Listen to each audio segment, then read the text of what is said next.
আসসালামু আলাইকুম প্রিয় দর্শক, আশা করি আপনারা সকলেই ভালো আছেন। তো আজকের ভিডিওতে আমরা আলোচনা করব 2026 সালে 7 জুলাই পর্যন্ত মালয়েশিয়ার শ্রম বাজার এবং বাংলাদেশি কর্মীদের জন্য কলিং ভিসার সবচেয়ে বড় আপডেট নিয়ে। তো আজকের খবরটি অনেক দিন ধরে অপেক্ষায় থাকা হাজার হাজার প্রবাসীদের জন্য অত্যন্ত গুরুত্বপূর্ণ।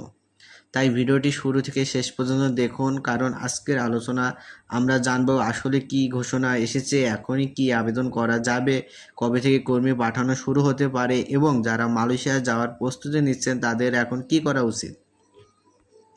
দর্শক, গত কয়েক বছর ধরে মালয়েশিয়ার শ্রম বাজার নিয়ে নানা ধরনের অনিশ্চয়তা ছিল। অনেক বাংলাদেশি কর্মী অপেক্ষা করেছিলেন নতুন করে নিয়োগ শুরু হওয়ার জন্য। এর মধ্যে সামাজিক যোগাযোগ মাধ্যমে বিভিন্ন ধরনের গুজবও ছড়িয়েছেন। কিন্তু 2026 সালের 7 জুলাই একটি গুরুত্বপূর্ণ সরকারি বক্তব্য নিয়ে এসেছেন বাংলাদেশের প্রবাসী কল্যাণ এবং বৈদেশিক কর্মসংস্থান মন্ত্রী আরিফুল হক চৌধুরী জানিয়েছেন যে প্রধানমন্ত্রী সাম্প্রতিক মালয়েশিয়া সফরের পর গত 6 জুলাই থেকে বাংলাদেশের জন্য মালয়েশিয়ার শ্রম বাজার পুনরায় খুলে দেওয়া হয়েছে। তবে এখানে একটি গুরুত্বপূর্ণ বিষয় বুঝে নেওয়া দরকার। শ্রম বাজার পুনরায় চালুর ঘোষণা এলেও এর অর্থ এই নয় যে একই দিনে সব ধরনের কলিং ভিসা ইস্যু শুরু হয়ে গেছে। সাধারণত এমন সিদ্ধান্তের পর নিয়োগ প্রক্রিয়া, নিয়োগকারী প্রতিষ্ঠান, নির্বাচন, কোটার অনুমোদন এবং অন্যান্য প্রশাসনিক কাজ সম্পন্ন হতে কিছুটা সময় লাগে। তাই কেউ যদি দাবি করে যে আজই ভিসা হাতে পাওয়া যাবে, তাহলে অবশ্যই সেই তথ্য যাচাই করবেন। সরকারি জানিয়েছেন এবার কর্মী পাঠানোর ক্ষেত্রে আগের মতো অনিয়ম সিন্ডিকেট যেন না হয়, সেজন্য নতুন নিয়োগ ব্যবস্থা তৈরি করা হচ্ছে। লক্ষ্য হচ্ছে আরও স্বচ্ছ ও জবাবদিহিমূলক প্রক্রিয়ার মাধ্যমে কর্মী নির্বাচন করা এবং অপ্রয়োজনীয় অতিরিক্ত খরচ কমানো। এমনই সরকার শূন্য বা খুব কম অভিবাসন ব্যয়ে কর্মী পাঠানোর দিকেও কাজ করছে বলে জানিয়েছেন।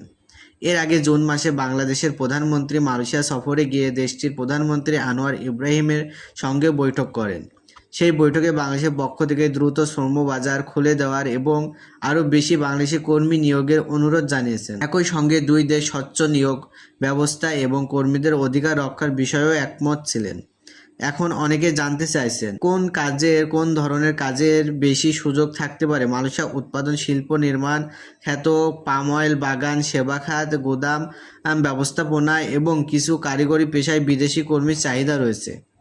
তবে কোন খাতে কতজন কর্মী নেওয়া হবে সেটি নিয়োগকারী প্রতিষ্ঠানের চাহিদা এবং মালয়েশিয়ার সরকারি অনুমোদিত উপর নির্ভর করবে। আপনি যদি মালয়েশিয়া যাওয়ার পরিকল্পনা করে থাকেন তাহলে এখন থেকে আপনার পাসপোর্টের মেয়াদ পরীক্ষা করুন, প্রয়োজনীয় প্রশিক্ষণ থাকলে তা সম্পূর্ণ করুন এবং কোনো দালালের কথায় বিশ্বাস করে আগাম টাকা দিবেন না। শুধুমাত্র সরকারি অনুমোদিত রিক্রুটিং এজেন্সির মাধ্যমে আবেদন করুন এবং সরকারি বিজ্ঞপ্তি প্রকাশের জন্য অপেক্ষা করুন। মালয়েশিয়ার অর্থনীতি এবং শ্রম বাজারও বর্তমানে স্থিতিশীল অবস্থায় রয়েছে।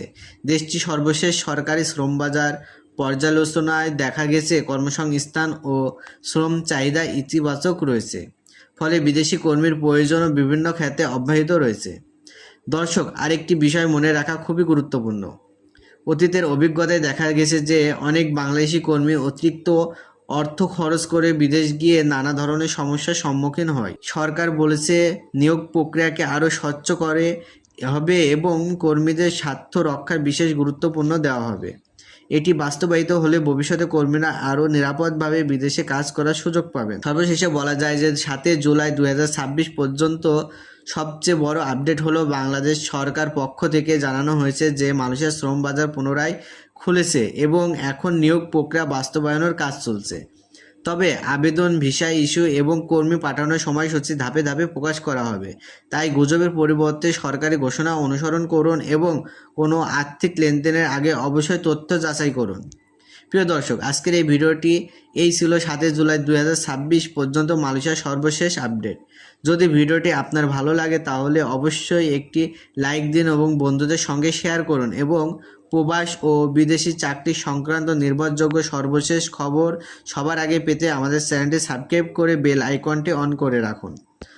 নতুন কোনো সরকারি আপডেট প্রকাশ হলে আমরা অবশ্যই সবার আগে আপনাদেরকে জানিয়ে দেওয়ার চেষ্টা করব। তাই সবাই ভালো থাকুন, সুস্থ থাকুন। আল্লাহ হাফেজ।